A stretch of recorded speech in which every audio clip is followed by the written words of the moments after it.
இயேசு கிறிஸ்துவுக்குள் அன்பானவர்களே, கர்த்தருடைய அன்பு மக்களே, நன்மையான ஆசீர்வாதமான காலை வேளையிலே இந்த ஞாயிற்றுக்கிழமை ஆராதனைக்கு உங்கள் அனைவரையும் அன்போடு வாழ்த்தி வரவேற்கிறோம். கர்த்தர் உங்களையும் உங்கள் குடும்பங்களையும் நிறைவாக இந்த நாட்களிலே ஆறுதலும் ஆசீர்வாதமாய் நடத்துவாராக.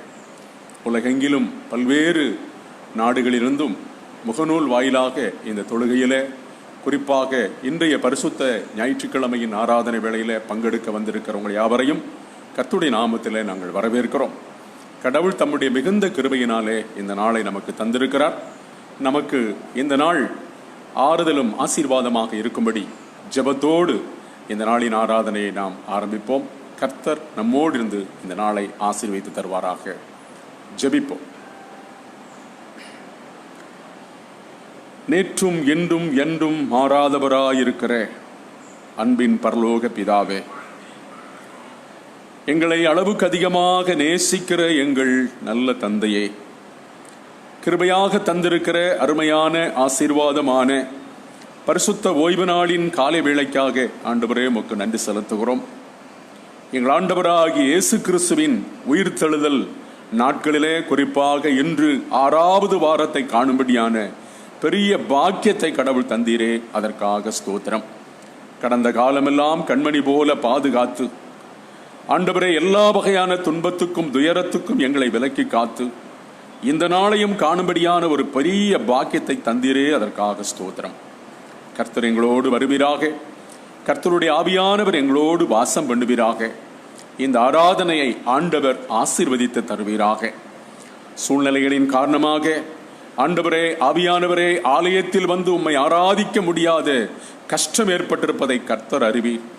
ஆனபடியினாலே ஆண்டவர் இறங்கி யார் என்னென்ன நிலையிலே விசேஷமாக வீடுகளிலும் தேவரீருடைய நாமத்தை ஆராதிக்கும்படியாக கூடி வந்திருக்கிறார்களோ அவள் எல்லாரையும் கர்த்தர் கண்ணோக்கி பார்த்து ஒவ்வொருவர் மேலும் இறங்கி இந்த ஆராதனையின் வாயிலாக மக்களை சந்தித்து ஆண்டவர் ஆசீர்வதிக்க வேண்டும் என்று வேண்டுகிறோம்.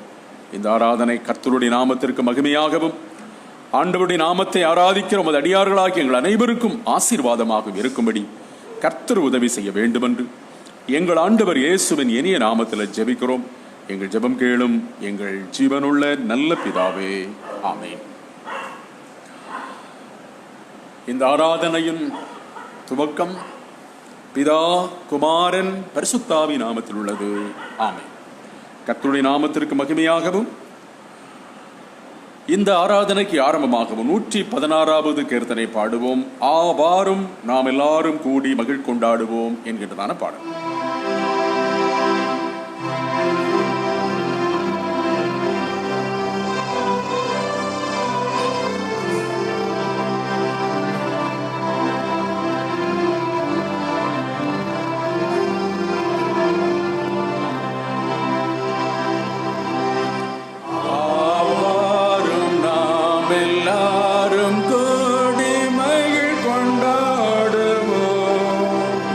ஆவாரும்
நம் உயிரை மீட்கவே அவர் நம் உயிர் விட்டார்.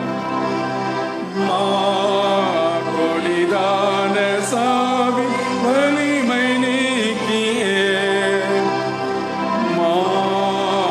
கொடிதான சாவின்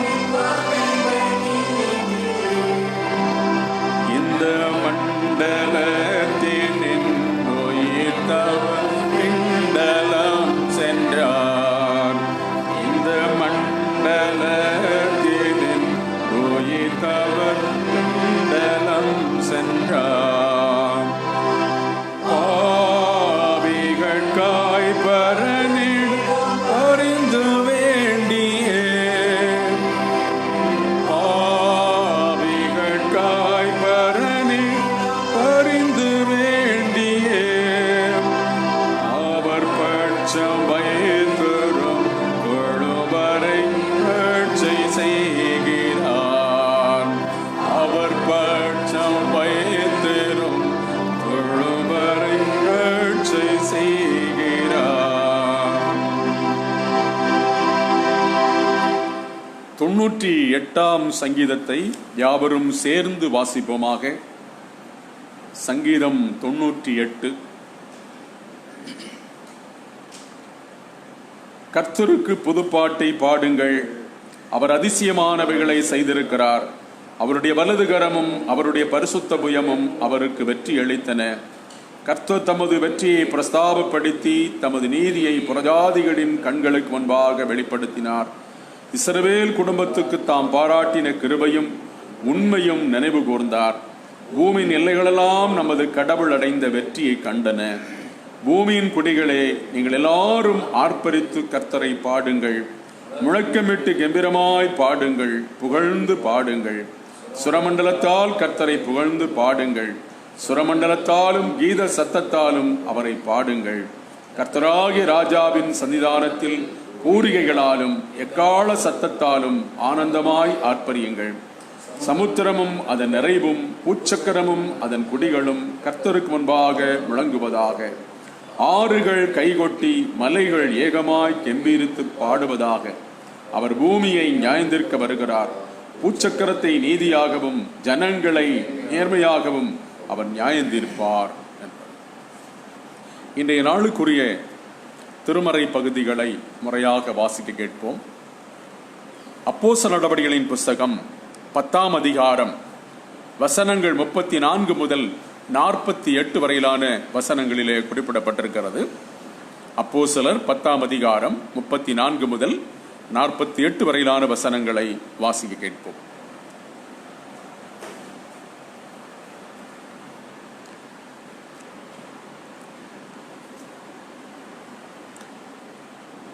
அப்பொழுது பேதுரு பேசத் தொடங்கி, தேவன் பட்சபாதம் உள்ளவர் அல்ல என்றும், எந்த ஜனத்திலாயினும் அவருக்கு பயந்திருந்து நீதியை செய்கிறவன் எவனோ அவனே அவருக்கு உகந்தவன் என்று நிச்சயமாய் அறிந்திருக்கிறேன். எல்லாருக்கும் கர்த்தராயிருக்கிற இயேசு கிறிஸ்துவை கொண்டு அவர் சமாதானத்தை சுவிசேஷமாய் கூறி இஸ்ரவேல் புத்திரருக்கு அனுப்பின வார்த்தையை அறிந்திருக்கிறீர்களே. யோவான் ஞானஸ்நானத்தை குறித்து பிரசங்கித்த பின்பு கலிலேயா நாடு முதற்கொண்டு யூதேயா தேசமெங்கும் நடந்த சங்கதி இதுவே. நசரேயனாகிய இயேசுவை தேவன் பரிசுத்த ஆவியினாலும் வல்லமையினாலும் அபிஷேகம் பண்ணினார். தேவன் அவருடனே கூட இருந்தபடியினாலே அவர் நன்மை செய்கிறவராயும் பிசாசின் வல்லமையில் அகப்பட்ட யாவரையும் குணமாக்குகிறவராயும் சுற்றித் திரிந்தார். யூதருடைய தேசத்திலும் எருசலேமிலும் அவர் செய்தவைகள் எல்லாவற்றுக்கும் நாங்கள் சாட்சிகளாக இருக்கிறோம். அவரை மரத்திலே தூக்கி கொலை செய்தார்கள். 3ஆம் நாளிலே தேவன் அவரை எழுப்பி பிரத்யட்சமாய் காணும்படி செய்தார். ஆயினும் எல்லா ஜனங்களுக்கும் பிரத்யட்சமாகும்படி செய்யாமல் அவர் மரித்தோரிலிருந்து எழுந்த பின்பு அவரோடே புசித்து குடித்தவர்களும் தேவனால் முன்பு நியமிக்கப்பட்ட சாட்சியமாகிய எங்களுக்கே பிரத்யட்சமாகும்படி செய்தார். அன்றியும் அவரே உயிரோடு இருக்கிறவர்களுக்கும் மரித்தோர்களுக்கும் தேவனால் ஏற்படுத்தப்பட்ட நியாயாதிபதிகள் என்று ஜனங்களுக்கு பிரசங்கிக்கவும் சாட்சியாக ஒப்பிக்கவும் அவர் எங்களுக்கு கட்டளையிட்டார். அவரை விசுவாசிக்கிறவன் எவனோ அவன் அவருடைய நாமத்தினாலே பாவ மன்னிப்பை பெறுவான் என்று தீர்க்கதரிசிகள் எல்லாரும் அவரை குறித்தே சாட்சி கொடுக்கிறார்கள் என்றான். இந்த வார்த்தைகளை பேதுரு பேசிக் கொண்டிருக்கையில் வசனத்தை கேட்டவர்கள் யாவர் மேலும் பரிசுத்த ஆவியானவர் இறங்கினார். அவர்கள் பல பாஷைகளை பேசுகிறதையும் தேவனை புழுகிறதையும் பேதுருவோடே கூட வந்திருந்த விருத்தசேனம் உள்ள விசுவாசிகள் கேட்கும்போது பரிசுத்த ஆவியின் வரம் பிரஜாதிகள் மேலும் பொழிந்தருளப்பட்டதை குறித்து பிரமித்தார்கள். அப்பொழுது பேதுரு, நம்மை போல பரிசுத்த ஆவியை பெற்ற இவர்களும் ஞானஸ்நானம் பெறாதபடிக்கு எவனாகிலும் தண்ணீரை விலக்கலாமா என்று சொல்லி கர்த்தருடைய நாமத்தினாலே அவர்களுக்கு ஞானஸ்நானம் கொடுக்கும்படி கட்டளையிட்டான். அப்பொழுது சில நாள் அங்கே தங்கும்படி அவனை வேண்டிக் கொண்டார்கள் என்றார் என்பது.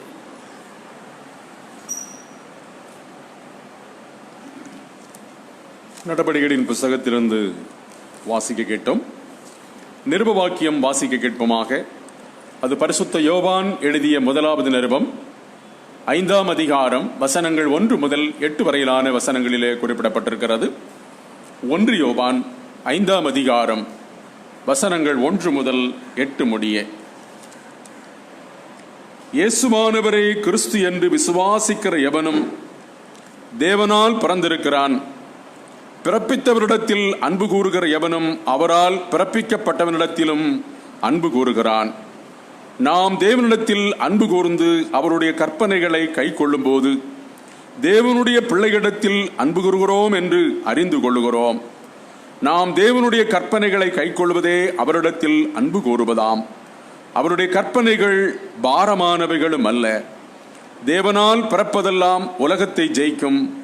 நம்முடைய விசுவாசமே உலகத்தை ஜெயிக்கிற ஜெயம். இயேசுவானவர் தேவனுடைய குமாரன் என்று விசுவாசிக்கிறவனே அன்றி உலகத்தை ஜெயிக்கிறவன் யார்? இயேசு கிறிஸ்துவாகிய இவரே ஜலத்தினாலும் இரத்தத்தினாலும் வந்தவர். ஜலத்தினாலே மாத்திரமல்ல, ஜலத்தினாலும் இரத்தத்தினாலும் வந்தவர். ஆவியானவர் சத்தியமாகையால் ஆவியானவரே சாட்சி கொடுக்கிறார். பரலோகத்திலே சாட்சியிடுகிறவர்கள் மூவர், பிதா, வார்த்தை, பரிசுத்த ஆவி என்பவர்களே. இம்மூவரும் ஒன்றாய் இருக்கிறார்கள். பூலோகத்திலே சாட்சியிடுகிறவைகள் 3, ஆவி, ஜலம், இரத்தம் என்பவைகளே. இம்மூன்றும் ஒருமைப்பட்டிருக்கிறது என்பது. நிருப வாக்கியம் வாசிக்க கேட்டோம். நற்செய்தி வாக்கியம் வாசிக்க கேட்போமாக. அது பரிசுத்த யோவான் என்பவர் எழுதின சுவிசேஷம் 15ஆம் அதிகாரம் வசனங்கள் 9 முதல் 17 வரையிலான வசனங்களிலே குறிப்பிடப்பட்டிருக்கிறது. யோவான் 15ஆம் அதிகாரம் வசனங்கள் 9 முதல் 17 வரையிலான வசனங்கள். பிதா என்னிலும் அன்பாயிருக்கிறது போல நானும் உங்களில் அன்பாயிருக்கிறேன். என்னுடைய அன்பிலே நிலைத்திருங்கள். நான் என் பிதாவின் கற்பனைகளை கைக்கொண்டு அவருடைய அன்பிலே நிலைத்திருக்கிறது போல நீங்களும் என் கற்பனைகளை கைக்கொண்டிருந்தால் என்னுடைய அன்பிலே நிலைத்திருப்பீர்கள். என்னுடைய சந்தோஷம் உங்களில் நிலைத்திருக்கும்படிக்கும் உங்கள் சந்தோஷம் நிறைவாயிருக்கும்படிக்கும் இவைகளை உங்களுக்கு சொன்னேன். நான் உங்களில் அன்பாயிருக்கிறது போல நீங்களும் ஒருவரில் ஒருவர் அன்பாயிருக்க வேண்டும் என்பதே என்னுடைய கற்பனையாயிருக்கிறது. ஒருவன் தன் சிநேகிதருக்காக தன் ஜீவனை கொடுக்கிற அன்பிலும் அதிகமான அன்பு ஒருவிடத்திலும் இல்லை. நான் உங்களுக்கு கற்பிக்கிற யாவையும் நீங்கள் செய்வீர்களானால் என் சிநேகிதராய் இருப்பீர்கள். இனி நான் உங்களை ஊழியக்காரன் என்று சொல்லுகிறதில்லை. ஊழியக்காரன் தன் எஜமான் செய்கிறதை அறிய மாட்டான். நான் உங்களை சிநேகிதர் என்றேன். ஏனெனில் என் பிதாவினிடத்தில் நான் கேள்விப்பட்ட எல்லாவற்றையும் உங்களுக்கு அறிவித்தேன். நீங்கள் என்னை தெரிந்து கொள்ளவில்லை, நான் உங்களை தெரிந்து கொண்டேன். நீங்கள் என் நாமத்தினாலே பிதாவை கேட்டுக்கொள்வது எதுவோ அதை அவர் உங்களுக்கு கொடுக்கத்தக்கதாக நீங்கள் போய் கனி கொடுக்கும்படி உங்கள் கனி நிலைத்திருக்கும்படிக்கும் நான் உங்களை ஏற்படுத்தினேன். நீங்கள் ஒருவரில் ஒருவர் அன்பாயிருக்க வேண்டுமென்றே இவைகளை உங்களுக்கு கற்பிக்கிறேன் என்றார் என்பது. திருமறை பகுதிகளை வாசிக்க கேட்ட நாம் அதற்கு மறுமொழியாக திரியேக கடவுளில் வைத்திருக்கும் நம்முடைய விசுவாசத்தை அப்போஸ்தலர் விசுவாச பிரமாணத்தின் வாயிலாக நாம் சேர்ந்து அறிக்கை பண்ணுவோமாக. பரலோகத்தையும் பூலோகத்தையும் படைத்த சர்வத்திற்கும் நல்ல பிதாவாகிய கடவுளை விசுவாசிக்கிறேன். அவருடைய ஒரே பேரான குமாரனும் நம்முடைய ஆண்டவருமாகிய இயேசு கிறிஸ்துவை விசுவாசிக்கிறேன். இவர் பரிசுத்தாவினாலே கர்ப்பத்தில் உட்பவித்து கன்னிமரியாடத்தில் பிறந்து பொந்திய பிலாத்துவின் கீழ் பாடுபட்டு சிலுவையில் அறையுண்டு மரித்து அடக்கம் பண்ணப்பட்டார். பாதாளத்திறங்கி 3ஆம் நாள் மரித்தோந்து உயிர்த்தெழுந்தார். பரமண்டலத்துக்கேறி சர்வத்திற்கும் நல்ல பிதாவாகிய கடவுளின் வலதுபார்சில் வைத்திருக்கிறார். அவிடத்திலிருந்து உயிரோரையும் மரித்தோரையும் நியாயந்திருக்க வருவார். பரிசுத்த ஆவியானவரை விசுவாசிக்கிறேன். பொதுவான பரிசுத்த கிறிஸ்து சபையும் பரிசுத்தவான்களுடைய ஐக்கியமும் பாவ மன்னிப்பும் சரீர உயிர்த்தெழுதலும் நித்திய ஜீவனும் உண்டு என்று விசுவாசிக்கிறேன். ஆமென். அன்பானவர்களே, இந்த அருமையான நாளிலும் இன்றும் இந்த வார நாட்களிலும் தங்களுடைய பிறந்த நாட்கள் மற்றும் திருமண நாட்களை நினைவு கூறுகிறவர்களுக்காக நாம் ஜெபிக்க அழைக்கப்படுகிறோம். தொடர்ந்து உலகெங்கிலும் பாதிக்கப்பட்டிருக்கிற கொரோனா நோயினால் பாதிக்கப்பட்டிருக்கிற மக்களுக்காகவும்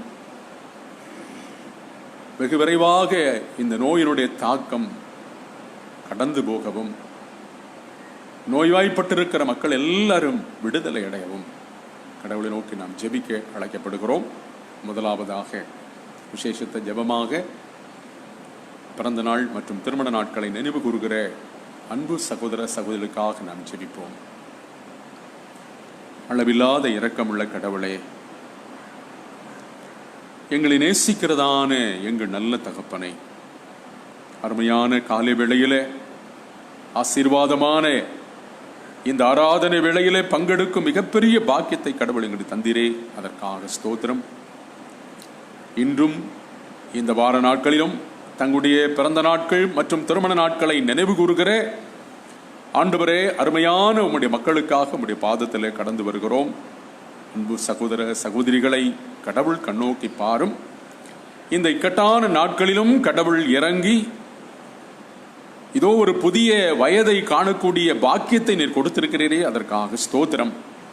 தொடர்ந்து அன்பு மக்களுக்கு கடவுள் நல்ல சுகத்தை கொடுத்து தீர்க்க ஆயுசை கொடுத்து ஆண்டவரே, ஆவியானவரே, நீர் கூட்டி கொடுக்கிற இந்த புதிய வயது முழுவதிலும் உம்முடைய தெய்வீக பிரசன்னத்தை அவர்கள் உணர்ந்து வாழ கர்த்தர் கிருபை தாரும். எந்த நிலையிலும் தேவரீருடைய பிரசன்னத்தை விட்டு மாறாதபடி அன்பிலும் பக்தியிலும் பரிசுத்தத்திலும் ஆண்டவரே அவர்கள் தரித்திருந்து உமக்கு மகிமையாய் வாழ ஆண்டவர் அவர்களை ஆசீர்வதிக்க வேண்டும் என்று உம்முடைய பாதம் பணிந்து மன்றாடுகிறோம். அதே வேளையில திருமண நாட்களை நினைவு கூறுகிற அன்பு அடியவர்கள் எல்லாருக்காக நாங்கள் ஜெபிக்கிறோம். ஆண்டவர் இறங்கி, ஆவியான தேவன் இறங்கி ஒவ்வொருவரையும் கண்ணோக்கி அருளுவீராக. இதோ வானத்தையும் பூமியும் உண்டாக்கின கர்த்தர் உங்களை ஆசீர்வதிப்பார். கர்த்தர் சீயோனிலிருந்து உன்னை ஆசீர்வதிப்பார். நீ உன் ஜீவனுள்ள நாளெல்லாம் எருசலேமின் வாழ்வை காண்பாய். நீ உன் பிள்ளைகளின் பிள்ளைகளையும் இஸ்ரவேலுக்கு உண்டாகும் சமாதானத்தையும் காண்பாய் என்று சொன்ன வார்த்தையின்படி ஆண்டவர் இறங்கி திருமண நாட்களை காண்கிற அன்பு அடியவர்கள் ஒவ்வொருவரையும் கர்த்தர் கண்ணோக்கி அவர்களை ஆசீர்வதிக்கவும் அவர்களை ஆறுதலும் ஆசீர்வாதமாய் நடத்த வேண்டும் என்று எங்களுக்காக சிலுவையிலே மரித்து வைத்த கடவுள் இயேசுவின் நாமத்தில் ஜெபிக்கிறோம் எங்கள் நல்ல பிதாவே, ஆமென். தொடர்ந்து கொரோனா நோயினால் பாதிக்கப்பட்டிருக்கிற மக்களுக்காக, அவர்களுக்காக தங்களை அர்ப்பணித்து பணி செய்கிற பணிவிடையாளர்களுக்காக, மருத்துவர்களுக்காக, இந்த பணியிலே தங்களை முழுமையாக ஈடுபடுத்தி கொண்டிருக்கின்ற அரசு அதிகாரிகளுக்காக நாம் ஜெபிப்போம். கண்மலையும் மீட்பெருமாயிருக்கிற அன்பின் கர்த்தாவே, நேற்றும் என்றும் என்றும் மாறாதவராயிருக்கிற சத்தியவரனாய கர்த்தாவே, கிருபையாக தந்த அருமையான காலை வேளையிலே முகநூல் வாயிலாக இந்த ஆராதனையிலே பங்கெடுக்கும் பாக்கியத்தை தந்தீரே, அதற்காக ஸ்தோத்திரம். நல்ல தெய்வமே, உன்னை குணமாக்கும் பரிகாரியாகிய கர்த்தர் நான் என்றவரே, உன் அக்கிரமங்களெல்லாம் மன்னிப்பேன், உன் நோய்களெல்லாம் குணமாக்குவேன் என்று சொன்னவரே, உன் கால்களை மான்கால்கள் போலாக்கி உன்னை உயரமான ஸ்தலங்களிலே உன்னை நடக்க பண்ணுவேன் என்று சொன்ன கர்த்தாவே, இதோ எகிப்தியருக்கு வரப்பண்ணின வாதைகளில் ஒன்றையும் நான் உனக்கு வரவிடேன் என்று வாக்கு பண்ணியிருக்கிற வாக்கு மாறாத கர்த்தாவே, அன்பு தகப்பனே, உலகெங்கிலும் தேவரீர் கொரோனா என்னும் கொள்ளை நோய் வந்து எல்லா நிலைகளிலும் மக்களை ஆண்டவரே துன்பப்படுத்துகிறது, துயரப்படுத்துகிறது. அருமையானவர்கள் மரணம் அடைகிறார்கள். ஆண்டவரே, வயது வரம்பின்றி, ஏற்ற தாழ்வுகள் இன்றி, உயர்வு தாழ்வுகள் இன்றி, சிறியவன் பெரியவன் இன்றி, உயர்ந்தவன் தாழ்ந்தவன் இன்றி எல்லா தரப்பினரையும் இந்த நோய் தாக்குகிறது என்பதை கர்த்தர் அறிவீர் சுவாமி. அருமையாண்டவரே, அன்பான பிதாவே, நீரே இறங்கி, ஆவியான தேவன் இறங்கி, கல்வாரி சிலுவையிலே சிந்தி இரத்தத்தாலே ஆண்டவரே, நோய்வாய்ப்பட்ட நிலையிலே, இந்த நோயின் தாக்கத்துக்கு ஆளான நிலையிலே சிக்கி தவிக்கிற எல்லா மக்கள் மீதும் உம்முடைய இரத்தத்தை தெளிப்பீராக. உம்முடைய குணமாக்கும் இரத்தத்தை தெளிப்பீராக. எல்லாரும் குணமடையும்படி கர்த்தர் உதவி செய்வீராக. குறிப்பாக உயிரிழப்புகளை சந்தித்த குடும்பங்களுக்காக உம்முடைய பாதத்தில் கடந்து வருகிறோம். உறவுகளை இழந்து தவிக்கிற மக்களுக்கு விசேஷத்த ஆறுதலையும் சமாதானத்தையும் கர்த்தர் தருவீராக. இந்த அரும்பெரும் தியாக பணிக்கு தங்களை முழுமையாக ஈடுபடுத்தி கொண்ட ஆண்டவரே, அரசாங்கத்திற்காக, அரசு அதிகாரிகளுக்காக, குறிப்பாக மருத்துவத்துறையினருக்காக உம்முடைய பாதத்திலே கடந்து வருகிறோம். ஆண்டவர் இறங்கி அவர்களுக்கு நல்ல சுகத்தை தாரும், நல்ல மனதை தாரும். அவர்களையும் நோய் தொற்றி விடாதபடி ஆண்டவரை அர்ப்பணத்தோடு செய்கிற மக்களை விசேஷமாய் கர்த்தர் பாதுகாத்தல்ல வேண்டும் என்று கெஞ்சி மன்றாடுகிறோம் தகப்பனே. இந்த நாட்களிலே தேவரீர் பல்வகையான கஷ்டத்துக்கும் கவலைக்கும் ஆளாகி, வேலை இழந்து, வருமானத்தை இழந்து, தேவரீர் குடும்பங்களை முறையாக நடத்த முடியவில்லையே என்று அங்கலாய்க்கிற எல்லா மக்களுக்காக ஜெபிக்கிறோம். பொருளாதார சிக்கலுக்கு ஆளாயிருக்கிற மக்களுக்காக வேண்டுகிறோம். கடவுள் இறங்குவீராக. அவர்களுக்கு விசேஷித்த ஆறுதலை கர்த்தர் கொடுத்து, வாழ்வதற்கான வாழ்வாதாரத்தை கர்த்தர் கொடுத்து ஆசீர்வதிக்க வேண்டும் என்று நாங்கள் ஜெபிக்கிறோம். திருச்சபை செய்கிற இப்பேற்பட்ட இந்த தியாக பணிகளுக்காக ஆண்டவரே உம்முடைய பாதம் பணிந்து மன்றாடுகிறோம். ஆண்டவரே, காலச்சூழ்நிலையின் காரணமாக, நோய் தொற்றின் காரணமாக ஆலயம் திறந்து ஆராதிக்கப்பட முடியவில்லை என்பதை கர்த்தர் அறிவீர். ஆகையினாலே ஆங்காங்கே பல நிலைகளிலே இருந்து கொண்டு இந்த ஆராதனையிலே பங்கெடுத்து ஜெபிக்கிற எல்லா மக்களுக்காக நாங்கள் ஜெபிக்கிறோம். ஆண்டவரே, இந்த நோய் தொற்று மாத்திரமல்ல, பல்வேறு வகையான சரீர பலவீனங்களினால், நோய்களின் தாக்கங்களினால் ஆண்டவரே சிகிச்சை பெற்று வருகிற எல்லா மக்களுக்காக வேண்டிக் கொள்கிறோம். கர்த்தர் இறங்கி அவர்களை தொடுவீராக. அவர்கள் சுகமடைய கர்த்தர் உதவி செய்ய வேண்டும் என்று கெஞ்சி மன்றாடுகிறோம். கர்த்தாவே, அருமை ஆண்டவரே, அன்பான பிதாவே, தேசமெங்கும் உமது கிருபை விளங்குவதாக. எங்களுடைய தேசத்திற்கு ஒரு புதிய ஆட்சியை கடவுள் தந்திருக்கிறீர். அதற்காக ஸ்தோத்திரம். நீதியோடும் நியாயத்தோடும் தெய்வ பயத்தோடும் ஆண்டவரே, தெய்வ ஜனங்களுக்கு இந்த ஆட்சியை அவர்கள் செய்வதற்கு கர்த்தர் உதவி செய்ய வேண்டும் என்று அன்போடு நாங்கள் பிரார்த்திக்கிறோம். கர்த்தாவே, இந்த அருமையான நாளிலும் நம்முடைய தெய்வீக பிரசன்னம் எங்களை விட்டு மாறாதிருக்கட்டும். திருச்சபை சார்ந்த அத்தனை குடும்பங்களையும் ஆண்டவரே, உள்ளூரிலும் வெளியூரிலும் வெளிமாநிலங்களிலும் வெளிநாடுகளிலும் இருந்து இந்த ஆராதனையை பங்கெடுக்கிறவர்கள், ஜெபிக்கிறவர்கள், ஆண்டவரை ஆராதனைக்கு வர முடியாத நிலையில் இருந்தாலும் ஜெபிக்கிறவர்கள், உழைக்கிறவர்கள், காணிக்கைகளால் ஆண்டவரை தாங்குகிறவர்கள் எல்லா குடும்பங்களுக்காக நாங்கள் ஜெபிக்கிறோம். எல்லோரையும் கர்த்தர் ஆசீர்வதியும், நன்மையாலும் கிருபையாலும் நிரப்பி திருச்சபை செய்கிற அந்த பணிகளை கர்த்தர் மென்மேலும் ஆசீர்வதிக்க வேண்டும் என்று ஜெபிக்கிறோம். திருச்சபையிலே பல்வேறு நிலைகளிலே தியாக உணர்வோடு பணியாற்றுகின்ற அருமையான போதகர்களுக்காக, ஊழியக்காரர்களுக்காக நாங்கள் ஜெபிக்கிறோம். அவர்களை விசேஷமாய் காத்துக்கொள்ளும். ILC திருச்சபையிலே ஆண்டவரே, அநேக போதகர் இந்த நாட்களிலே மரணம் அடைந்து விட்டார்கள். ஆண்டவரே, மரணத்தை சந்தித்த அவர்கள் பணியாற்றிய சபைகளுக்காக, அவர்களை இழந்திருக்கிற அவருடைய குடும்ப உறவுகளுக்காக, வாழ்க்கை துணைகள், பிள்ளைகளுக்காக நாங்கள் ஆண்டவரை ஜெபிக்கிறோம். விசேஷத்த ஆறுதலையும் சமாதானத்தையும் கர்த்தர் கொடுத்து அவர்களை ஆற்றவும் தேற்ற வேண்டும் என்று வேண்டிக் கொள்கிறோம். கர்த்தாவே, பல்வேறு நிலைகளிலே தங்களுடைய ஊழியங்களை செய்து வருகிற எல்லா திருச்சபைகளுக்காக, குடும்பங்களுக்காக, ஊழியக்காரர்களுக்காக நாங்கள் ஜெபிக்கிறோம். அவள் அனைவரையும் ஆசீர்வதியும், நன்மையாலும் கிருபையாலும் நிரப்பும். அருமை ஆண்டவரே, இந்த நோய் தொற்றானது வெகு விரைவாக கடந்து போக பண்ணுவீராக சுவாமி. கொள்ளை நோயின் தாக்கம் எவ்வளவு துன்பத்தையும் துயரத்தையும் தேவரீருடைய ஜனங்களுக்கு தருகிறது, இந்த தேசத்துக்கு தருகிறது, இந்த உலகத்துக்கு தருகிறது என்பதை கடவுள் அறிகிறீர். மனம் இறங்குவீராக. இந்த நோய் தொற்று நீங்கும்படி கர்த்தர் உதவி செய்வீராக. எல்லா தடைகளையும் கர்த்தர் மாற்றும், நன்மையினாலும் கிருபையினாலும் நிரப்பும். தொடர்ந்து உம்முடைய வார்த்தைகளை நாங்கள் கேட்டு ஆறுதலடைய, தைரியமடைய, கர்த்தர் எங்களுக்கு உதவி செய்யும். துதியும் கனம் மகிமையும் உமக்கே செலுத்தி இயேசு கிறிஸ்துவின் நாமத்தில் வேண்டிக் கொள்கிறோம். ஜெபம் கேளும் எங்கள் நல்ல பிதாவே, ஆமென். தொடர்ந்து கடவுளுடைய வார்த்தை நாம் கேட்கலாம்.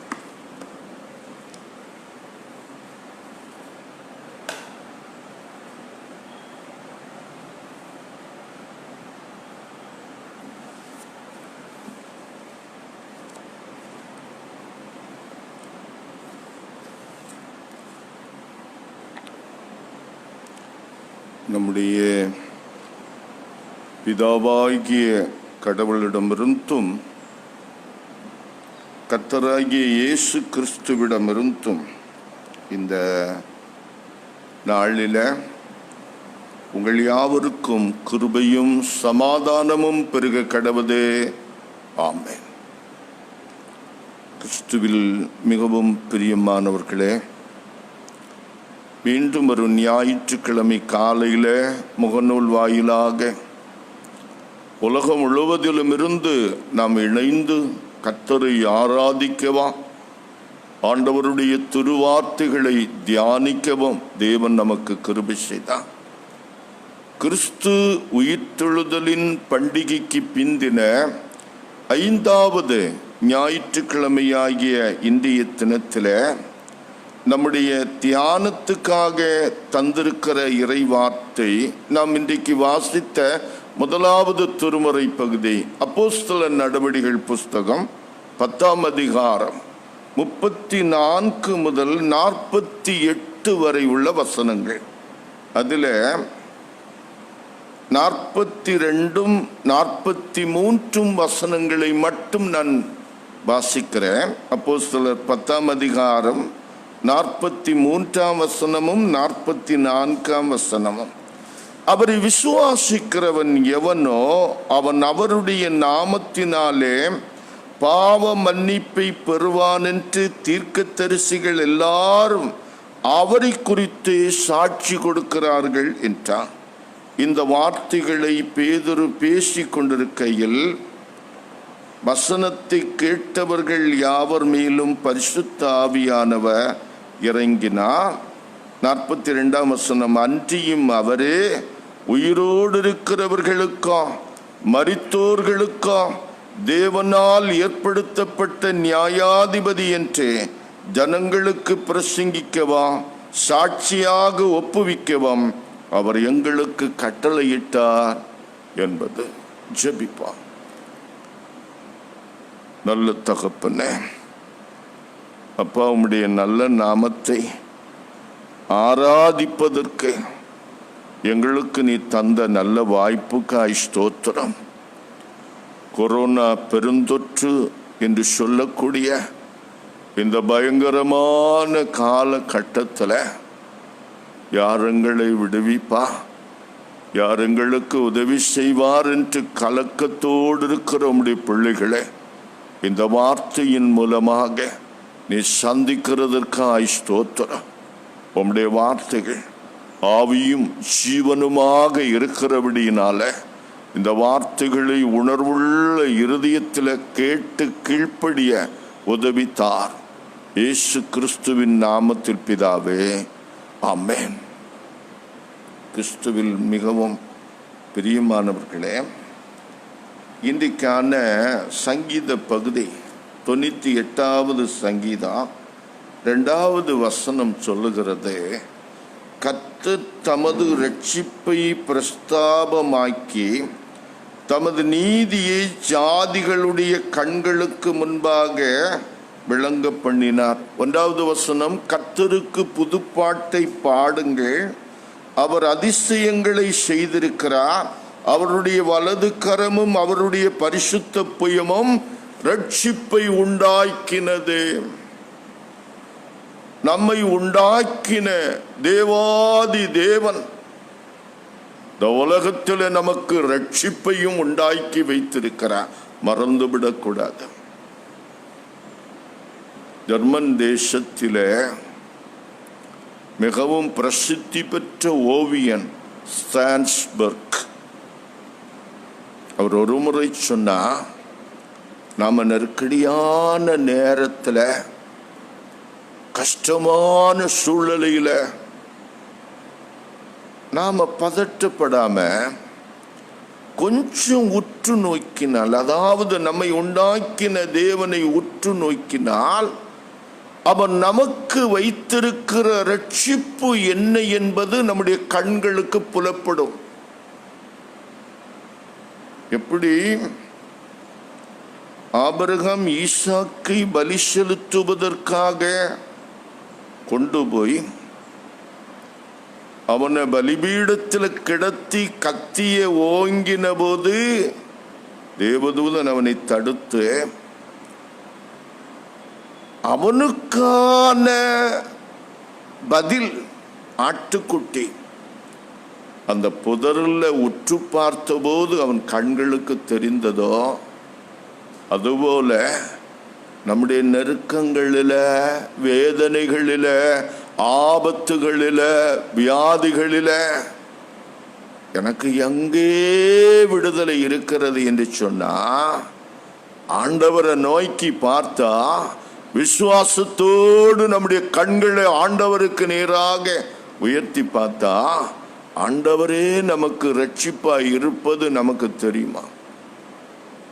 எப்படி என்றால், ஸ்டான்ஸ்பர்க்கு ஒரு அழகான ஓவியம் வரைவதற்கு யோசித்தார்.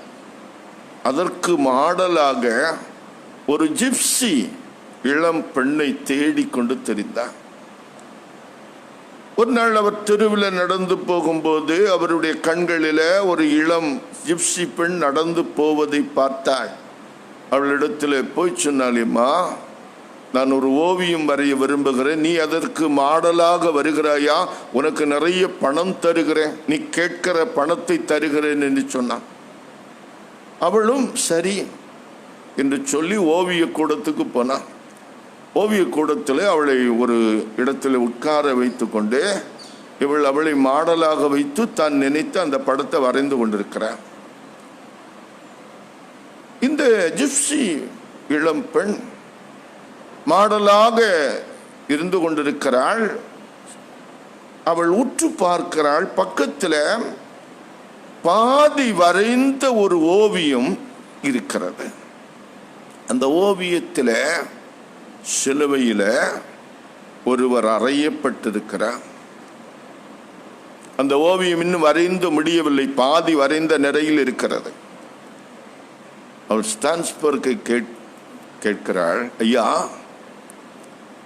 என்னுடைய ஓவியத்தை வரைகிறது இருக்கட்டும், இந்த பாதி வரைந்த நிலையில ஒரு ஓவியம் இருக்கிறதே, இந்த பயங்கரமான சிலுவை மரத்தில கோரமாக சிலுவையில் அறையப்படுகிற இந்த கள்வன், இந்த துஷ்டன் யார் என்று கேட்டார். அவர் சொன்னார், அம்மா, அவர் துஷ்டன் அல்ல, உனக்காகவும் எனக்காகவும் நம்முடைய பாவங்கள் எல்லாவற்றையும் ஏற்ற சிலுவையிலே மரித்து நமக்கு மீட்பை உண்டாக்கி வைத்திருக்கிற, நம்மை உருவாக்கின ஆண்டவர் தான் அவர். அவருடைய பெயர் இயேசு கிறிஸ்து. அவர்தான் நமது இரட்சகர் என்று அவர் சொன்னார். இந்த ஜிப்சி பெண் அப்படியே இருந்த இடத்துல இந்த துள்ளி குதித்து எழுந்தார். அவளுக்கு சந்தோஷம், நான் சந்தோஷம் தாங்க முடியல. சொன்னாள், ஐயா, என் வாழ்க்கை பிறந்த நாளிலிருந்து இதுவரையிலும் கண்ணீரும் கம்பலையுமாகத்தான் போகிறது. நிம்மதியற்ற ஒரு வாழ்க்கை. என்னை உண்டாக்கின தேவன் ஏன் என்னை படைத்தார் என்று சொல்லி நான் பல நாட்கள் அழுதிருக்கிறேன், புலம்பி இருக்கிறேன். ஏன் ஆண்டவர் என்னை போன்ற ஏழைகளை படைக்க வேண்டாம் என்று நான் கடவுளிடத்தில் கேள்வி கேட்டிருக்கிறேன். ஆனால் அந்த ஆண்டவர் எனக்காக சிலுவையில் இந்த கோரமான மரணத்தை சந்தித்திருக்கிறார் என்பதை நான் அறியாமல் போனேனே. எனக்கு இதுவரையிலும் இந்த அறிவு இல்லாமல் போயிட்டே, நான் இத்தனை ஆண்டுகள் ஆகிலும் இப்படிப்பட்ட ஒரு இரட்சகர், என் ஆண்டவர், என்னை நேசிக்கிற ஒரு தெய்வம் எனக்கு இருக்கிறார் என்பதை நான் அறியாமல் போயிருந்தேனே என்று சொல்லி அன்றைக்கு அவள் அந்த ஆண்டவர் இயேசுவை சொந்த இரட்சகராக ஏற்றுக்கொண்டார். என் அன்புக்குரியவர்களே, பேதுரு அப்போஸ்தலன் கொர்நேலியு என்று சொல்லக்கூடிய மனிதனிடத்தில் அவருடைய வீட்டிலே வருகிறான். கொர்நேலியுவை பற்றி முந்தின வசனங்களிலே சொல்லுகிறது. கொர்நேலியு அப்போஸ்தலர் 10ஆம் அதிகாரம் 22ஆம் வசனம், நீதிமானும் தேவனுக்கு பயப்படுகிறவரும் யூத ஜனங்கள் எல்லாரும் நல்லவர் என்று சாட்சி பெற்றவருமாகிய கொர்நேலியு என்னும் 100க்கு அதிபதி உம்மை தம்முடைய வீட்டுக்கு அழைப்பித்து உம்மால் சொல்லப்படும் வார்த்தைகளை கேட்கும்படி பரிசுத்த தூதனாலே தேவ தயவாய் கட்டளை பெற்றார் என்றார். கொர்நேலியு ஒரு பிற இனத்தவன், 100க்கு அதிபதி, அவன் ஒரு படைக்கு தலைவன். ஆனா அவன் ஒரு படைக்கு தலைவனாய் இருந்தாலும் கூட அவன் தேவனுக்கு பயந்தவன், நீதிமான். அவன் யூத ஜனங்கள் மத்தியிலே நற்சாட்சி பெற்றவனாக இருந்தான். என் அன்புக்குரியவர்களை, இயல்பாகவே தேவனை தேடுகிற ஒரு வாஞ்சை, தேவனுக்கு பயப்படுகிற ஒரு வாஞ்சை, தேவனுடைய வார்த்தையை கேட்கிற ஒரு வாஞ்சை, உண்மையான தேவனை ஆராதிக்கிற ஒரு வாஞ்சை கொர்நேலியுவுக்குள்ளே இருந்தது. ஆனால் அவர் யார் என்பதை அவனால கண்டுகொள்ள முடியல. சொல்ல போனா அவன் மிகுதியான தான தர்மங்களை எல்லாம் செய்தவன் தான், நற்கிரியைகளை செய்தவன் தான். பேதுரு பின்னால் உள்ள வசனத்தில், பேதுரு 34ஆம் வசனத்தில் சொல்லுகிறார், தேவன் பட்சபாதம் உள்ளவர் அல்ல, எந்த ஜனத்திலாகிலும் அவருக்கு பயந்து நீதியை செய்கிறவன் எவனோ அவனே அவருக்கு உகந்தவன் என்று சொல்லும்போது, கொர்நேலியுனுடைய நீதியும் தான தர்மமும் அவனுடைய நற்கிரியைகளும் அவனுக்கு நீதியை உண்டாக்கி இருக்கிறது, ரட்சிப்பை கொண்டு வந்ததென்று அர்த்தமல்ல. ஆண்டவரை தேடுவதிலே கொர்நேலியுவுக்கு இருந்த வாஞ்சை அங்கே சொல்லப்படுகிறது. ஆனா உண்மையாய் கர்த்தரை தேடின கொர்நேலியுவுக்கு உண்மையான இரட்சகர் யார் என்பதை ஆண்டவரே வெளிப்படுத்தி கொடுக்க சித்தமானார். வேதம் அழகாக சொல்லுகிறது, கொர்நேலியுவை பார்த்து தேவதூதன் சொன்னா, பேதுரு என்று ஒரு மனிதர் இருக்கிறார், ஒரு ஊழியக்காரர் இருக்கிறார், அவர் சீமோன் என்று சொல்லக்கூடிய தோல் பதனிடுகிறவனிடத்தில் இருந்து கொண்டிருக்கிறார், நீ போய் ஆள் அனுப்பி அவரை இங்கே கூட்டிக் கொண்டு வா என்று சொல்லி தேவனால் அவனுக்கு அறிவிக்கப்பட்டது. உண்மையாகவே கர்த்தரை தேடுவதற்காக ஒரு மனிதன் ஒரு அடி முன்னால போகும்போதே அவர் பல அடிகள் முன்னால வந்து தாம் யார் என்பதை அவனுக்கு வெளிப்படுத்த சித்தம் உள்ளவராய் இருக்கிறார். அவன் எந்த மனிதனாய் இருந்தாலும் பரவாயில்லை, தாம் படைத்த மனிதன் தடவியாயிலும் அவரை கண்டுகொள்ளும்படியாக தேவன் மாம்சத்திலே வந்தார் என்று வேதம் சொல்லுகிறது. கண் பார்வையற்றவன் கூட கைகளினால தடவி பார்த்து என்னுடைய இரட்சகர் இவர்தான், என்னை உண்டாக்கின தேவன் இவர்தான், இவர் மூலமாகத்தான் எனக்கு ரட்சிப்பு என்று சொல்லும்படியாய் கர்த்தராகிய தேவன் இயேசு கிறிஸ்துவிலே மனிதனாக உலகத்திலே வந்திருக்கிறார். கொர்நேலியுவுக்கு தேவன் கொடுத்த கிருபை என்னவென்றால் உண்மையான இரட்சகர் யார் என்பதை அவனுக்கு காண்பிக்கும்படி தேவன் சித்தம் கொண்டான். பேதுருவை அவனுடைய இல்லத்துக்கு அனுப்பி அந்த இரட்சகரை குறித்து அவன் அறிந்து கொள்ளும்படியாக பிரசங்கிக்க சாட்சியிடும்படி அனுப்பி வைத்தான். இந்த பேதுரு இருக்கிறாரு, இந்த பேதுரு அவனுடைய வீட்டிலே வந்து இயேசு கிறிஸ்துவை குறித்து தெளிவாக சாட்சியிடுகிறான். அப்போஸ்தலர் 10ஆம் அதிகாரம் 36ஆம் வசனத்தில் இருந்த பேதுருவனுடைய சாட்சி சொல்லப்பட்டிருக்கிறது. அந்த சாட்சியில 7 காரியங்கள் இருக்கிறது. முதலாவது 36ஆம் வசனம், கர்த்தராகிய இயேசு கிறிஸ்துவை கொண்டு அவர் சமாதானத்தை சுவிசேஷமாய் கூறி. இந்த உலகத்துல சமாதானம் இல்ல, சமாதானத்தை மனிதனால தேடிக்கொள்ளவும் முடியாது, பெற்றுக்கொள்ளவும் முடியாது. எல்லாருக்கும் கர்த்தராயிருக்கிற இயேசு கிறிஸ்துவை கொண்டு தேவனாகிய கர்த்தர் சமாதானத்தை நற்செய்தியாய் கூறியிருக்கிறார். இயேசு கிறிஸ்து தான் சமாதான பிரபு. அவர் தேவனால் ஏற்படுத்தின சமாதான காரணம். நம்முடைய பாவங்களுக்காக பரிகாரம் உண்டு பண்ணி சமாதானத்தை சிலுவையிலே ஏற்படுத்தினவர். அவர் சிந்தின இரத்தத்தினாலே சமாதானத்தை உண்டு பண்ணினார்.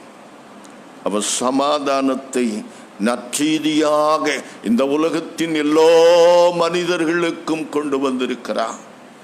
இரண்டாவது சொல்லுகிறாரு 38வது வசனம், நசரேயனாகிய இயேசுவை தேவன் பரிசுத்த ஆவியினாலும் வல்லமையினாலும் அபிஷேகம் பண்ணினார். இயேசு கிறிஸ்து சமாதான தூதுவர், சமாதான காரண, தேவனால் அபிஷேகம் பண்ணப்பட்ட மேசியா. அவர் பரிசுத்த ஆவியினாலும் வல்லமையினாலும் தேவனாலே அபிஷேகம் பண்ணப்பட்ட மேசியா. அடுத்தது சொல்லுகிறாரு, தேவன் அவரோடு கூட இருந்தா. தேவன் அவரை அபிஷேகம் பண்ணி ரட்சிப்பின் பணியை நிறைவேற்றுவதற்கு தக்கதாக அவரோடு கூட இருந்தா. இவர் நேசகுமாரர், எவரில் பிரியமாய் இருக்கிறேன் என்று சாட்சியிட்டார். அடுத்ததாக சொல்லுகிறாரு, அவர் நன்மை செய்கிறவராயும் பிசாசின் வல்லமையில் அகப்பட்ட யாவரையும் குணமாக்குகிறவராயும் சுற்றி திரிந்தார். இந்த உலகத்தில் இருக்கிற பிசாசின் ராஜ்யத்தை மாற்றி தேவனுடைய ராஜ்யத்தை, ஆளுகையை உலகத்திலே அவர் கொண்டு வந்திருக்கிறார். பிசாசிலே அகப்பட்டவர்கள், வியாதியிலே அகப்பட்டவர்கள் யாவரையும் அவர் குணமாக்கி அவனுடைய ராஜ்யத்தை மாற்றி தேவனுடைய ஆளுகையை உலகத்திலே அவர் கொண்டு வருவதற்கு நன்மை செய்கிறவராய் சுற்றி தெரிந்தார். அடுத்ததாக சொல்லுகிறாரு,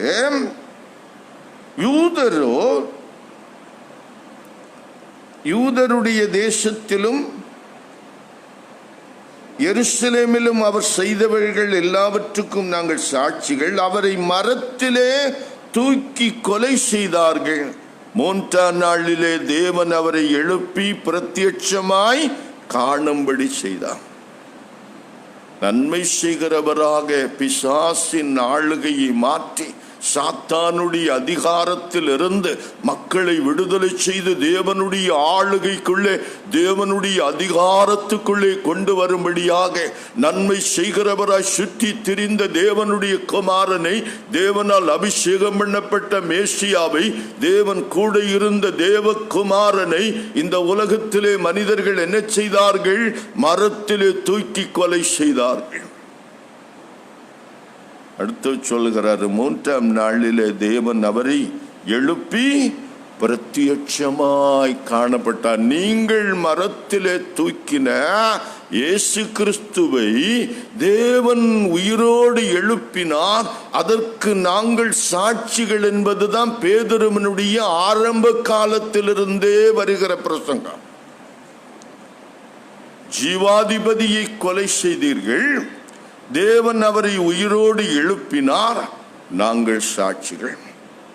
அதுதான் பேதுரு பெந்தேகோஸ்தே பண்டிகை நாளில் இருந்தே அவர் பிரசங்கித்துக் கொண்டிருக்கிற பிரசங்கம். அந்த பிரசங்கத்தை தான் கொர்நேலியுவுக்கும் சொல்லிக் கொடுக்கிறார். அது மாத்திரமல்ல, கொர்நேலியுவினிடத்தில் இன்னொரு காரியத்தையும் விளக்கி சொல்லுகிறாரு. மரித்தோருக்கும் 42ஆம் வசனம், உயிரோடு இருக்கிறவர்களுக்கும் மரித்தோர்களுக்கும் தேவனால் ஏற்படுத்தப்பட்ட நியாயாதிபதி கர்த்தராகிய இயேசு கிறிஸ்து.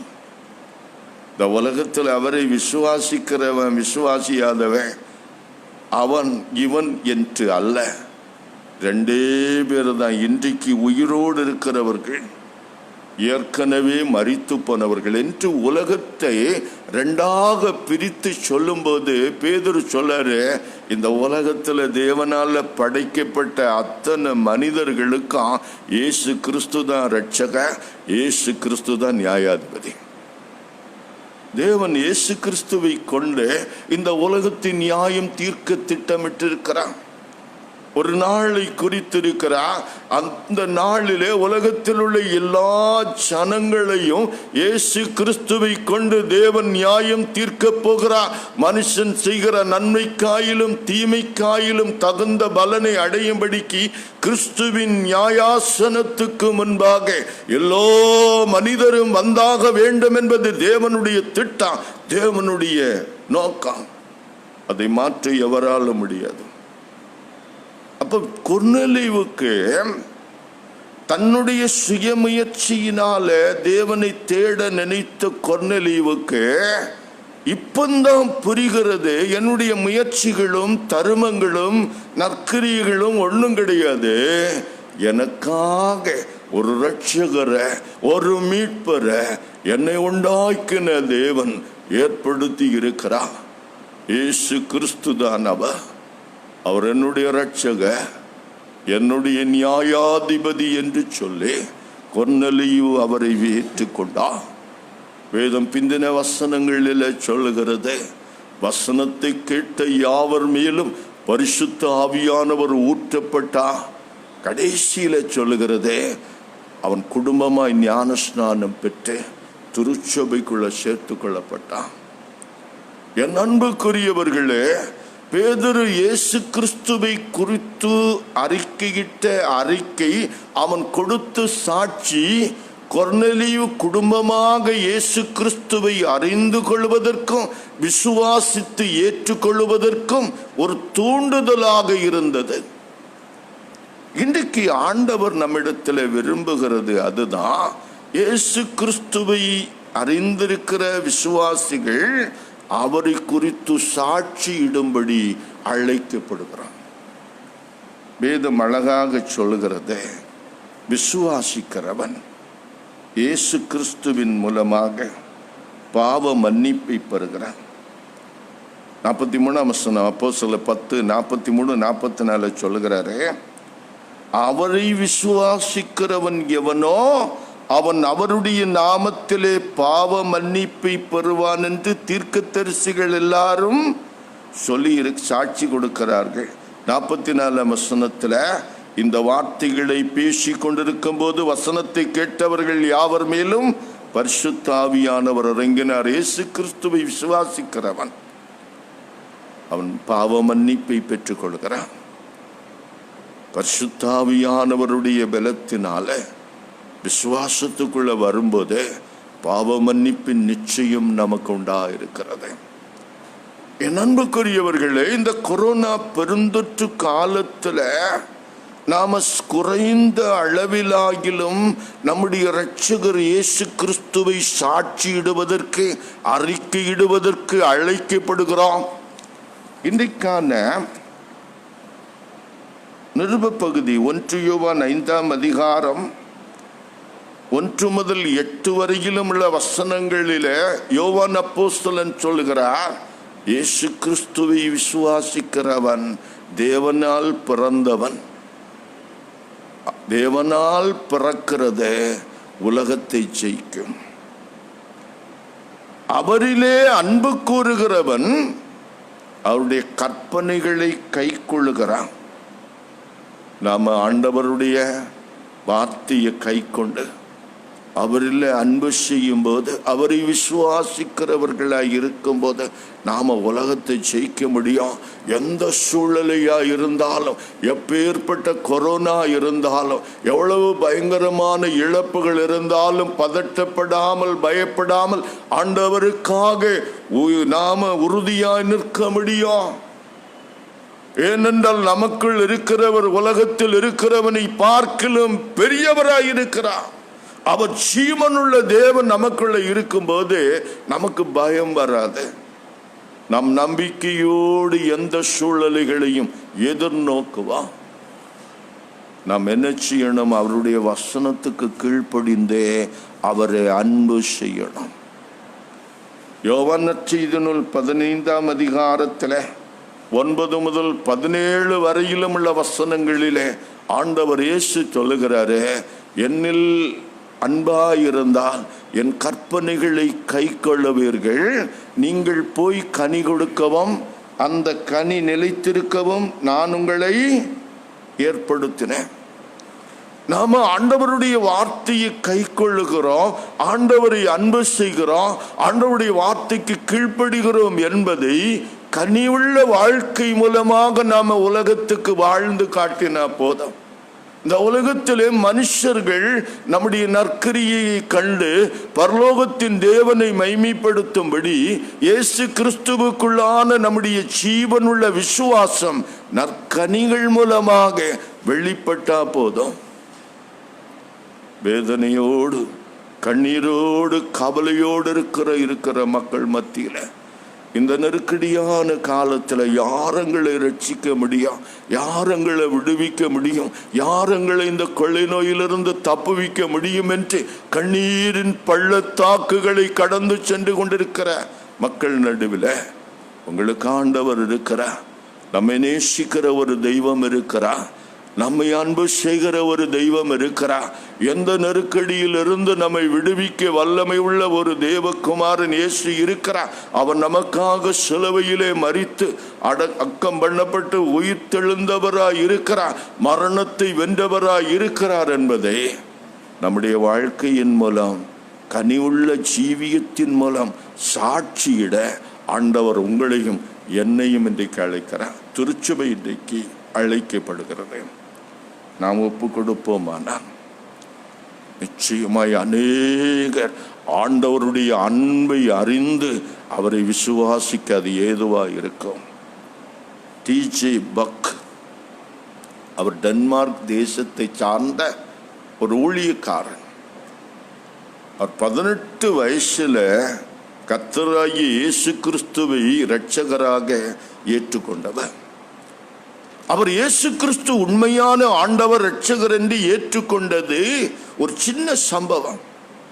ஒரு தடவை ரயில்வே ஸ்டேஷன்ல இருந்து ட்ரெயினில் இறங்கி வெளியே வருகிறார். அந்த ரயில்வே ஸ்டேஷனுக்கு வெளியில ஒரு வயதான மனிதர் நற்செய்தி இந்த ட்ராக்ட் இருக்கிறத அதை கொடுத்து கொண்டிருக்கிறார். அவருடைய கையில் நிறைய கைப்பிரதி, நற்செய்தி கைப்பிரதி இருக்கிறது. ட்ரெயின்லேருந்து இறங்கி வருகிற பயணிகளுக்கெல்லாம் அப்படி கொடுத்து கொண்டே இருக்கிறான். இந்த 18 வயது வாலிபன் பக் அந்த வழியா என்ன வருகிறான். இவன் கையிலையும் ஒரு கைப்பிரதியை திணிக்கிறான். இவனுக்கு இந்த கடவுள் நம்பிக்கை ஒன்றும் கிடையாது. கடவுளை பற்றிய காரியங்களை அறிவதில் இவனுக்கு ஆர்வமும் கிடையாது. இவன் அதை வாங்க மறுக்கிறான். அவர் ஐயா வாங்கிக் கொள்ளுங்கள் என்று பணிவோடு கொடுக்கிறான். இவன் அதை வாங்கிவிட்டு அதை கீழே போடுகிறான். திரும்பி நின்று அந்த கைப்பிரதியை கொடுத்தவர் அப்படியே கைய நெற்றியில வைத்து அழுகிறார். இந்த வாலிபன் பக்கு இருக்கிறானே, இவனுக்கு இந்த காட்சி ஒரு திருப்பத்தை கொடுத்தது. இவன் கீழே போட்ட டிராக்டை கையில எடுத்துக்கொண்டு அறைக்குள்ள வருகிறான். கதவு பூட்டி வைத்துக் கொண்டு யோசிக்கிறான். எனக்கு முன்பின் தெரியாத ஒருவர் ஒரு டிராக்டை என் கையில கொடுத்து படி என்று சொன்னான். நான் எனக்கு வேண்டாம் என்று சொன்னேன். எனக்கு அதுல நம்பிக்கை இல்லை. நான் ஏன் வாசிக்க வேண்டும் என்றுதான் நான் சொன்னேன். நான் செய்தது நியாயம் தானே. அவர் ஏன் என்னை பார்த்து அழுதார்? அதான் என்னுடைய கேள்வி. அவர் சொன்னார், ஒருவேளை இந்த டிராக்டை அவர் பணம் கொடுத்து வாங்கி இருக்கலாம், நான் அதை அற்பமாய் நினைத்தேன் என்று சொல்லி மன வருத்தப்பட்டிருக்கலாம். இல்லாவிட்டால் அவருடைய நேரத்தை எனக்காக செலவழித்திருக்கிறார், இந்த நேரம் வீணாய் போயிட்டு என்று அவர் நினைத்திருக்கலாம். இல்லை, இதைவிட மேலா ஏதோ ஒன்றை என்னிடத்திலே அவர் எதிர்பார்த்திருந்தாரோ அது எனக்கு தெரியாது என்று இவன் குழம்பிக் கொண்டிருக்கிறான். இவனுக்கு தூக்கமே வரவில்லை. தான் கொண்டு வந்த டிராக்டை அந்த மேசையில விரித்து அதை வாசிக்க ஆரம்பித்தான். இயேசு கிறிஸ்து நம்முடைய ஒரே இரட்சகர் என்று அந்த கைப்பிரதியில எழுதியிருந்தது. ஆவியானவர் அந்த ஒவ்வொரு வார்த்தைகளின் மூலம், வசனத்தின் மூலம் அவருடைய இருதயத்தில் இடைபட ஆரம்பித்தான். அவனுக்குள்ள ஒரு பாவ உணர்வு உண்டாயிற்று. முழங்கல் படியிட்டான். அன்றைக்கு இயேசுவுக்கு தன்னை ஒப்பு கொடுத்தான். ஒரு பெரிய ஊழியக்காரனாய் மாறினான். என் அன்புக்குரியவர்களே, நம்மை சுற்றி இருக்கிற மனிதர்கள் ஒரு இரட்சகரை தேடுகிறார்கள். அவர்களுக்கு இந்த நெருக்கடியான நேரத்தில் தங்களை விடுவிக்க, தங்களை அன்பு செய்கிற ஒரு மீட்பர் தேவை. அவர் யார் என்பதை அவர்கள் தேடுகிறார்கள். நம்மை உண்டாக்கின தேவன் நமக்கு ஏற்படுத்தின மீட்பர் கர்த்தராகிய இயேசு கிறிஸ்து என்பதை அவர்கள் தெரிந்து கொண்டால் எவ்வளவு சந்தோஷப்படுவார்கள், எவ்வளவு ஆனந்தப்படுவார்கள், எவ்வளவு பிரயோஜனமாய் இருக்கும் என்பதை நீங்களும் நானும் இன்றைக்கு உணர்ந்து கொள்ள வேண்டாம். ஒரு சிறிய அளவிலாவது பேதுருவை போல இயேசுவை சாட்சியிடுவார். இயேசு ஒருவரே நமது மீட்பர், பாவ பரிகாரி என்பதை சாட்சியிடுவார். அவருடைய வசனத்தை கை கொண்டு அவரில் அன்பு செய்து கனிவுள்ள வாழ்வின் மூலமாக இயேசுவை நாம் அறிக்கை செய்வோமானா, இயேசுவின் மேலுள்ள விசுவாசத்தை சாட்சியிடுவோமானா, அநேகர் இயேசுவை ஏற்றுக்கொள்ள ஆயத்தம், அறிந்து கொள்ள ஆயத்தம். ஒப்பு கொடுப்போமா? தூயாவியானவர் திருவார்த்தையின் மூலம், திரு சாக்கிரமத்தின் மூலம் இப்படிப்பட்ட வாழ்வுக்கு, சாட்சி உள்ள ஜீவியத்துக்கு உங்களையும் என்னையும் பலப்படுத்தி காப்பாராக. ஆமென். எல்லா புத்திக்கும் மேலான தேவ சமாதானம் உங்கள் இருதயங்களையும் சிந்தனைகளையும் கிறிஸ்து இயேசுக்குள் பலப்படுத்தி காப்பதாக. ஆமென்.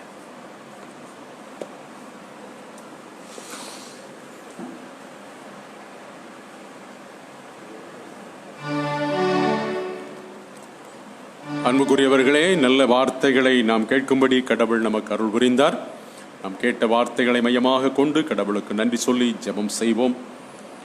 பரிசுத்தரும் நீதிபரமாயிருக்கிற எங்கள் நல்ல ஆண்டவரே, அருமையான ஆசீர்வாதமான ஒரு காலை பொழுதை கடவுள் எங்களுக்கு தந்தீர். பரிசுத்த ஓய்வு நாளை தந்தீர். அதற்காக நன்றி செலுத்துகிறோம். நன்றி நிறைந்த உள்ளத்தோடு உமது பாதப்படியில நாங்கள் அமர்ந்திருக்க கடவுள் எங்களுக்கு செய்த பெரிய கிருபைகளுக்காக ஆண்டவரே உமக்கு நன்றி செலுத்துகிறோம். நாங்கள் கேட்ட நல்ல வார்த்தைகளுக்காக ஆண்டவரே உமக்கு ஸ்தோத்திரம். கொர்நேலியனுடைய வீட்டாரும் எவ்விதமாக தங்களை ஆண்டவருடைய சமூகத்தில் அர்ப்பணித்து அவர்கள் எவ்விதமாக ஆண்டவரை ஏற்றுக்கொண்டு இரட்சகராக, மீட்பராக, மெய்ப்பராக, மேசியாவாக, அபிஷேகம் பண்ணப்பட்டவராக, ஆம் நியாயாதிபதியாக, மீட்பராக வந்த இயேசுவை ஏற்றுக்கொண்டு முழு குடும்பமும் ரட்சிப்புக்குள்ளாக வந்தது போல ஆண்டவரே, ஆவியானவரே, நாங்களும் முழுமையாக தேவரீருடைய நாமத்தை ஏற்றுக்கொண்டு உமக்கு மகிமையாக வாழ கர்த்தர் எங்களுக்கு உதவி செய்யும். பேதுருவை பயன்படுத்தினது போல ஆண்டவர் எங்கள் ஒவ்வொருவரையும் கர்த்தருடைய நாம மகிமைக்கன்று, அநேகருடைய மீட்புக்கன்று, அநேகருடைய மனமாற்றத்திற்கென்று, அநேகருடைய ரட்சிப்புக்கென்று ஆண்டவரே ஆவியானவரே எங்களையும் திருச்சபையாக கர்த்தர் பயன்படுத்த வேண்டும் என்று அன்போடு நாங்கள் வேண்டிக் கொள்கிறோம். கர்த்தாவே, நல்ல தேவனே, இந்த ஆராதனைக்கு தேவரீர் வர முடியாத நிலையிலே விசேஷமாக வீடுகளில் இருந்த வண்ணமாக தேவரீர் இந்த தொழுகையில பங்கெடுத்திருக்கிற எல்லா தரப்பு மக்களுக்காக ஜெபிக்கிறோம். திருச்சபையை சார்ந்த அருமையான வயோதிப பெற்றோர்கள், ஆண்டவரே ஆவியானவரே, திருச்சபையை அதிகமாக நேசித்து திருச்சபைக்காக உழைக்கிற அன்புக்குரியவர்கள், திருச்சபையினுடைய பொறுப்பாளர்கள், திருச்சபையினுடைய பல்வேறு நிலைகளிலே பணியாற்றி கொண்டிருக்கின்ற அருமையானவர்கள் எல்லாருக்காக நாங்கள் ஜெபிக்கிறோம். கடவுள் ஒவ்வொருவரையும் அவரவர்களுடைய நிலைகளிலே கர்த்தர் நிறைவாக ஆசீர்வதிப்பீராக தகப்பனே. விசேஷமாக இந்த நாட்களிலே அருமையான பிள்ளைகளுக்காக, வாலிப பிள்ளைகளுக்காக, சிறு குழந்தைகளுக்காக உம்முடைய பாதத்திலே கடந்து வருகிறோம். பிள்ளைகளை அதிகமாய் கர்த்தர் சந்திப்பீராக. பள்ளிகளுக்கு செல்ல முடியாதபடி, கல்லூரிகளுக்கு செல்ல முடியாதபடி ஆண்டவரே இந்த நோய் தொற்றின் காரணமாக தடைபற்ற நிலையில் இருக்கிற மக்களுக்காக உம்முடைய பாதத்தில் கடந்து வருகிறோம். எங்கள் பிள்ளைகளை விசேஷமாய் ஆசீர்வதியும். அவருடைய கல்வி நாட்களை கர்த்தர் விசேஷமாய் ஆண்டவர் ஆசீர்வதித்து நல்ல எதிர்காலங்களை காணும்படி கர்த்தர் உதவி செய்யும். தங்களுடைய வாழ்க்கையை முழுமையாக அர்ப்பணித்து ஆண்டவரை சிறு பிராயம் முதலே உம்முடைய நாமத்துக்கு மகிமையாக வாழ்வதற்கு கர்த்தர் கிருபை அளிக்க வேண்டும் என்று அன்போடு நாங்கள் வேண்டிக் கொள்கிறோம். கர்த்தாவே, ஆம் அருமை ஆண்டவரே, உலகெங்கிலும் இருந்து இந்த முகநூல் வாயிலாக இந்த ஆராதனை பங்கெடுத்திருக்கிற திருச்சபை சார்ந்த, திருச்சபை சாராத எல்லா மக்களுக்காக நாங்கள் வேண்டிக் கொள்கிறோம். ஒவ்வொருவருக்கும் கர்த்தர் இறங்கி அவர்களுக்கு ஆறுதல் செய்வீராக. அருமை ஆண்டவரே, நன்மைகளினாலும் கிருபைகளினாலும் நிரப்பி வியாதிக்கும், துன்பத்துக்கும், துயரத்துக்கும், கண்ணீருக்கும், ஆண்டவரே வறுமைக்கும் நீரே எங்களை விலக்கி காப்பீராக. பிசாசின் கண்ணிகளுக்கும், பில்லிசூனி ஆவிகளுக்கும், இயற்கையின் சீற்றங்களுக்கும், ஆண்டவரே கொள்ளை நோய்களின் தாக்கங்களுக்கும் கர்த்தர் எங்களை விலக்கி காக்க வேண்டும் என்று கெஞ்சி மன்றாடுகிறோம். கர்த்தாவே, எங்களுடைய தேசத்திற்காக, தேசத்தினுடைய தலைவர்களுக்காக, அதிகாரிகளுக்காக ஆண்டவருடைய பாதத்திலே கடந்து வருகிறோம். அவர்களுடைய செய்கிற வேலையிலே ஆண்டவருக்கு பிரியமாக செய்ய கர்த்தர் உதவி செய்ய வேண்டும் என்று கெஞ்சி மன்றாடுகிறோம். கர்த்தாவே, ஆம் ஆண்டவரே, திருச்சபை செய்கிற இந்த அருமையான பணியை கடவுள் தொடர்ந்து ஆசீர்வதித்து தம்முடைய நாமத்திற்கு மகிமையாக இந்த பணிகளை கர்த்தர் மென்மேலும் ஆசீர்வதிக்க வேண்டும் என்று கெஞ்சி மன்றாடுகிறோம். குற்றங்குறை எல்லாம் பொறுத்து மன்னித்து ஆண்டவர் ஆவியானவர் தம்முடைய ஆவியினாலே எங்களை நிறைத்து பாவமற எங்களை கழுவி பரிசுத்தப்படுத்தி நாங்களும் கொர்நேலியஸின் குடும்பத்தை போல சாட்சிகளாய் நிலைநின்று வாழ உம்முடைய ஆவியினால் எங்கள் அனைவரையும் பக்குவப்படுத்தி பலப்படுத்தி ஆசீர்வதிக்க வேண்டும் என்று எங்கள் ஆண்டவர் மீட்பர் இயேசுவின் இனிய நாமத்தில் ஜெபிக்கிறோம். ஜெபம் கேளும் எங்கள் நல்ல பிதாவே, ஆமேன். பரமண்டலங்களில் இருக்கிற எங்கள் பிதாவே, உம்முடைய நாமம் பரிசுத்தப்படுவதாக, உம்முடைய ராஜ்யம் வருவதாக, உம்முடைய சித்தம் பரமண்டலத்தில் செய்யப்படும் போல பூமியிலையும் செய்யப்படுவதாக. அன்று வேண்டிய ஆகாரத்தை எங்களுக்கு தாரும்.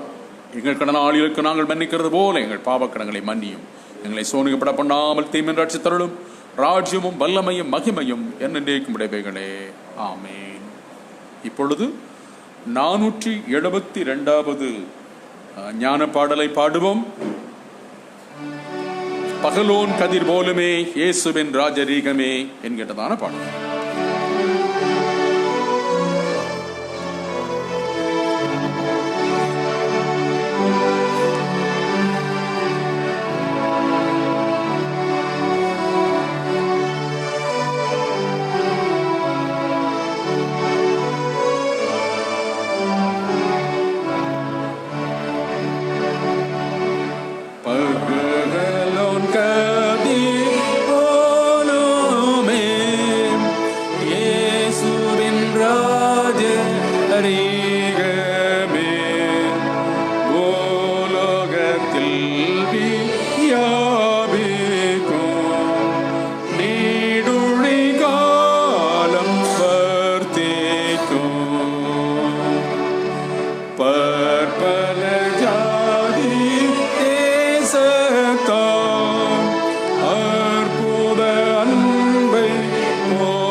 பாக்கியம் தங்குமே துன்புற்றோராரி தேரோவார் தீக்கற்றோர் வாழ்ந்து பொறிப்பார் உலக மாந்தர் யாவரும் வானோரின் சேனை தேரளும் செய்து போற்றுவா வாழ்கிறோ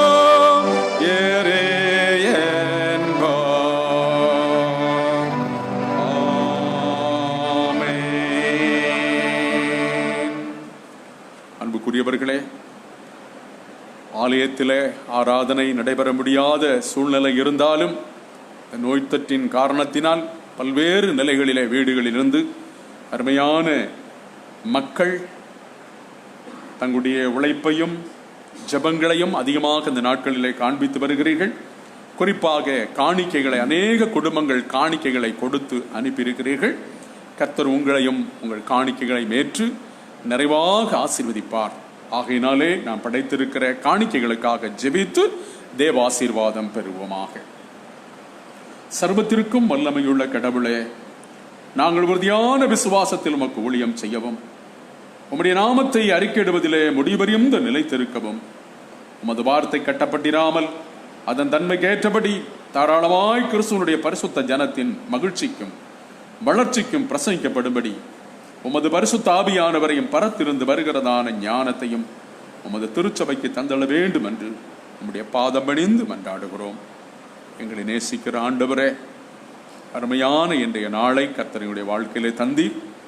முகநூல் வாயிலாக இந்த ஆராதனையிலே பங்கெடுக்கும் மிகப்பெரிய பாக்கியத்தை கடவுள் எங்களுக்கு தந்தீர். அதற்காக நன்றி செலுத்துகிறோம். அருமையாண்டவரே, ஆவியானவருடைய பேருதவியினாலே இந்த இக்கட்டான நாட்களிலும் தேவரீர் அருமையான திருச்சபை மக்கள் இணைந்து கொடுத்திருக்கிறதான இந்த காணிக்கை அனைத்தையும் உம்முடைய அன்பு கரங்களிலே ஒப்புக் கொடுக்கிறோம். காணிக்கை கொடுத்து அனுப்பிய அத்தனை குடும்பங்களையும் நிறைவாக ஆசீர்வதிப்பீராக. அவருடைய தேவைகளை சந்திப்பீராக. அவருடைய குறைவுகளை கர்த்தர் நிறைவாக்குவீராக. எல்லா வகையான நன்மைகளாலும் கிருபைகளாலும் நிரப்பி இந்த காணிக்கையை அங்கீகரித்து உம்முடைய தூய்மையான நாமத்தை மகிமைப்படுத்துவதற்கு கல்வாரில் உதரன் திருச்சபையின் மூலமாய் நடைபெறுகிற ஊழியங்களுக்கு இந்த காணிக்கையை கர்த்தர் பிரயோஜனப்படுத்தி கொடுத்த கரங்களை நிறைவாக ஆசீர்வதிக்க வேண்டும் என்று கெஞ்சுகிறோம். எல்லா வகையான நன்மையும் கிருபையும் தந்து கடவுள் எங்கள் அனைவரையும் ஆசீர்வதிக்க வேண்டும் என்று, ஆறுதலையும் சமாதானத்தையும் தந்து ஆறுதலாய் கர்த்தர் எங்களை நடத்த வேண்டும் என்று, எங்களுக்காக சிலுவையிலே மரித்தவரும் உயிர்த்து ஜீவிக்கிறவருமாயிருக்கிற இயேசு கிறிஸ்துவின் நாமத்தில் மிகுந்த தாழ்மையோடும் பணிவோடும் வேண்டுகிறோம். எங்கள் ஜெபம் கேளும் நல்ல பிதாவே, ஆமேன். ஆசீர்வாதம். கர்த்தரானவர் உன்னை ஆசீர்வதி துணை காப்பாராக. கர்த்தரானவர் தமோ திருமத்தின் மேல் பிரகாசிக்க பண்ணி உன்மேல் கிருபையாயிருப்பாராக. கர்த்தரானவர் தமோ திருமத்தின் மேல் பிரசன்னமாக செய்து உனக்கு சமாதானம் கட்டளையிடுவாராக.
ஆத்துமாவே கர்த்தரை ஸ்தோத்தரி, என் முழுவலுமே ஒரு பரிசுத்த நாமத்தை ஸ்தோத்தரி.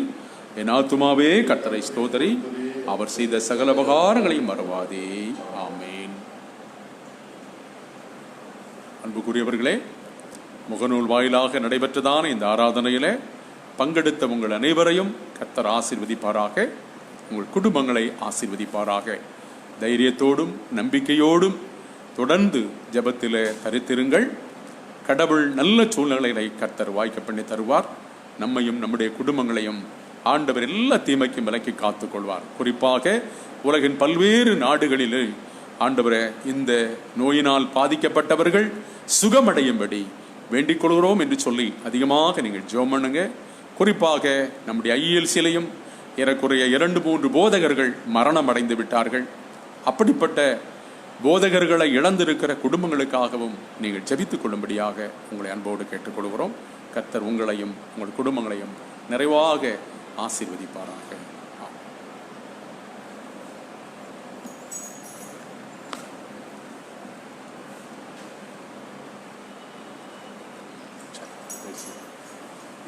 அணிக்கிறது